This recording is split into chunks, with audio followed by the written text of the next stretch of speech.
In the thinning light of a late autumn afternoon, a quiet question drifts through the mind, unbidden as the leaves falling from the weary branches above. What does it mean to be chosen by fate? This question, as ancient as the oak trees lining the forgotten paths, strikes with a profound resonance. It is not merely about divine selection, but about what one does when destiny taps gently on the shoulder amidst the russet hues of November.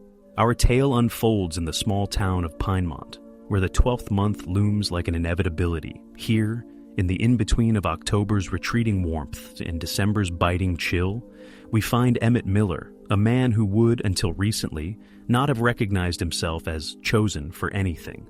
But November, with its dual nature of clarity and obscurity, would soon reveal otherwise. Emmett was a librarian, a custodian of forgotten stories and undiscovered secrets. In the thick-walled library where the smell of old pages clung like a comforting shroud, he had spent countless Novembers watching time pause as the days grew introspective. To him, this month was not merely another mark on the calendar, but a book waiting for its last chapter, filled with undisclosed revelations and silent promises kept. Yet, this November was different. The air was alive with something intangible, like the breath before a whispered secret, a feeling that stirred the soul and prompted questions long buried. Emmett had felt this as he placed a dusty tome titled Fateful Seasons on display, a book nearly forgotten by time and readers alike. Though he knew every corner of this library, it was the first he had laid eyes upon it. That night, with curiosity kindled, Emmett delved into the leather-bound volume, its pages an exploration of the recurring cycles of life and the fates of those who lived within them. As he read, the quiet rustle of turning pages grew into a crescendo of understanding, aligning with the rhythm of his own thoughts. Is fate immutable, or is it written anew with each revelation? As the days of November unfurled, Emmett found himself inexplicably drawn to the lost corners of the library, where whispers of past lives seemed to vibrate through the brittle air. It was here he encountered Beatrice, an enigmatic figure who frequented the library with the same regularity as the passing days. Her presence was as constant and unknowable as the migration of birds marking the turning of seasons. Beatrice carried with her a quiet certainty, a sense of belonging to everything within and beyond sight. She was, in many ways, the personification of the questions that haunted Emmett's nights. Their encounters were brief, exchanged in passing, yet her words lingered long after, resonating with an unsaid harmony. The trees, they whisper of the change within, Beatrice had said one twilight, gazing through the cold-streaked windows at the park outside. Do you not hear it, Emmett? The call to insight that November brings? For Emmett, this was the beginning of his introspective journey, a trail lined with uncertainties and revelations of the self. The library, which once provided refuge in its constancy, now became a mirror reflecting his innermost thoughts and the dormant truths awaiting acknowledgement. Faced with the dichotomy of control, Emmett pondered the teachings of Epictetus. We cannot choose our external circumstances, but we can always choose how we respond to them.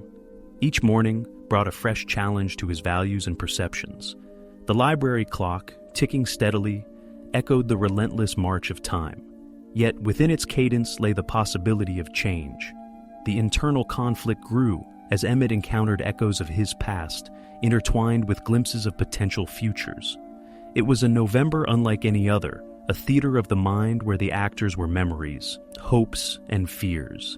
How does one navigate the known and the unknown? How does one reconcile the illusions of permanence with the stoic acceptance of flux? Answers began to surface one particularly dreary afternoon, whilst Emmett and Beatrice found solace amidst the tomes. Moments stretched between their conversations, filled with the silent language of understanding. Beatrice, with her steadfast gaze, posed a singular question, a turning point in Emmett's quest for truth. What if being chosen simply means choosing to be? It was in this quiet revelation, pregnant with the weight of its simplicity, where Emmett found the courage to transcend his self-imposed limits. The trees, once bare and vulnerable, whispered not of endings, but of renewal rooted in acceptance. Nature's grace was mirrored in Emmett's own transformative choice, to embrace the narrative yet unwritten, guided by the stoic tenet of living in accordance with nature. Through Beatrice's gentle guidance, he came to see life as an ever-flowing stream, each moment a gentle reminder of its transience. Within this realization lay the heart of Amor Fati, the love of fate. He understood now that fulfillment lay not in resisting change, but in harmonizing with its rhythm. By month's end, Pinemont Library had become a sanctuary for those seeking answers amidst their own Novembers. Emmett stood resolute at its heart, a testament to Enlightenment's quiet resolve. What had begun as a solitary inquiry turned into a communal awakening, touched by November's gift of revelation and the unseen hand that guided each to their path.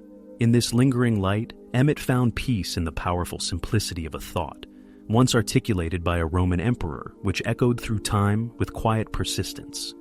Accept the things to which fate binds you, and love the people with whom fate brings you together, but do so with all your heart. The tale, like Emmett's own journey, ended quietly, leaving in its wake a resonance of truth. November, once just another turn on the wheel, had become a sacred time of reflection and grace. For those it touched, it was a spiritual season, a month of choosing to see, to act, to become. And so, the chosen were revealed not by destiny's decree, but by their own embrace of its flow.